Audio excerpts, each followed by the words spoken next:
Of an event that these two people have witnessed.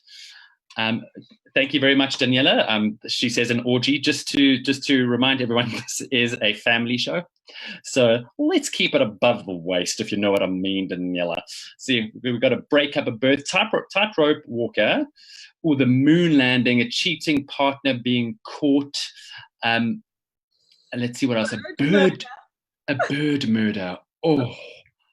We love the bird murderer. Bird murderer. I'm looking at juggler. Bird murder. I like that better. A hardy-dar murder. A hardy-dar murder. How are we feeling about that, players? Yeah. Beautiful. The hardy-dar murder. Thank you very much. We also don't condone any animal abuse. Just saying. Oh yeah. Just to say. Let's watch.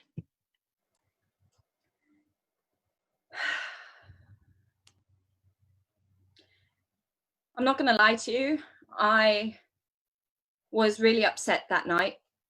I had just come out of my house. I was just walking in the garden, of course, just doing my laps, you know, just I've gone up to 9,000 steps so far, which is something to be proud of, I think. And as I was walking around, kind of distressed, because obviously before I was on the Zoom call with my teachers and they were telling me that I was going to be failing my courses for this year because, oh, Moira, why are you taking 17 courses at university? Obviously, I'm not taking 17. I'm taking 2, but they're hard courses, you know. They're cosmetology and bird science, and they're hard. It all started when that new girl Moira moved into the neighborhood. I told the other birds I don't trust her, but no one ever listens to Craig the crow. No. They always say I'm up to no good. I'm always scrounging around, but I can sense when people are up to no good. And that Moira, she had evil in her. So I'm walking around my garden and I'm thinking to myself, okay, Moira, what are you going to do now? What are you going to do? You have a purpose in this life. Well, what is it? Is it bird science or is it cosmetology? I don't even know what the second one is. This is why I'm failing. But then I suddenly, out of the corner of my eye, see all of these birds up in this really big tree that's across the road from me by the tennis courts. And I'm thinking, wow, that's a lot of birds. And they're flapping their wings. We were hanging out in our usual spot, the tennis court tree. I'm in charge of coordinating our weekly flapping routine ever since Freddie the Finch left us. And that strange girl Moira came, and she was just watching us. She was just watching us. And even though she was doing her crazy eyes everywhere, she'd taken a special liking to Hilda, the new hardy-dar in town. Hilda's beautiful, but no stare was worth that. I'm looking around and I'm seeing all these birds and my eyes are just darting all over the place. And I'm thinking to myself, birds at this time of the night, aren't they nocturnal? I mean, there's one thing that I learned in my bird science class, and that's that birds are all nocturnal. So I think to myself, what am I going to do? These birds need to be out. They need to be out into the air. But that's where birds are, right? And I see this one hardy-dar, and it's this slick gray with a purple tinge. And I shout, "Hey! Hey!" She starts shouting like we can understand her. None of us have taken a course in human in years. All we get is this caterwauling noise coming from the crazy garden woman. Hilda, being skittish as she is, flies out of the tree. And they say to me, "Craig, you're a choreographer. It's your job to get her back." So I try and fly after her, but she's got those big ibis wings, and I'm just a member of the corvid family. And I see this hardy-dar flying right over me, and it's going, And I'm saying, oh my gosh, this is so loud. Suddenly my eardrums felt like they were going to pop. And so I did the only thing that I thought that I could do in the moment. And I'm not proud of it.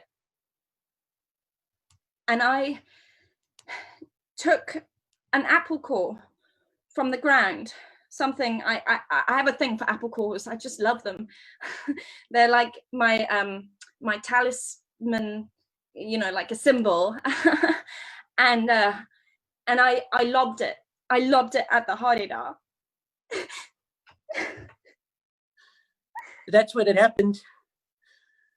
The crazy garden woman picked up an apple core, a perfectly good one at that, still at least 3 days worth of meals off on it. And she threw it at poor Hilda, hit her square, and down went Hilda. I flew to her on the ground, and I tried to resuscitate her, but I only have feathers. There's not much force I can apply to her chest. And then this Harida falls out of the sky. It just sort of falls like a spiral motion, and it just lands in my garden. And then there's this other bird there as well, and it's making this squawk, and it's doing like this. And I'm thinking to myself, okay, well, cool, have I just murdered a bird? And I'm doing bird science. What happens if I get my doctorate finally in bird science, and then this comes out later? I have to bury this problem. I have to get rid of it, just like a thing that needs to get rid of, you know. So I start digging with my hands, and I'm digging in my garden a hole. So she starts digging, right? And I realize I have to help her. No one's going to believe me that I didn't kill her. You know what they'll say? Oh, a murder of crows, a murderer crow. If anybody found me near the dead body of Hilda, I was going to be kicked out of the neighborhood. It's not easy out there for crows, you know. A lot of bad omens, a lot of superstition keeps us from finding safe places to live, okay? So this other bird, which I think maybe in the species, like it's like an Indian myna or something. I mean, I'm only in first year bird science, so I don't actually know, but it's all black all over, and it's got this like beak like going out like this. It's not helping me, and it's like picking up all the dirt with its beak and with its hands. Again, I'm only first year, so I don't know the technical terms, but it's helping me drag this body of this Harida into the hole.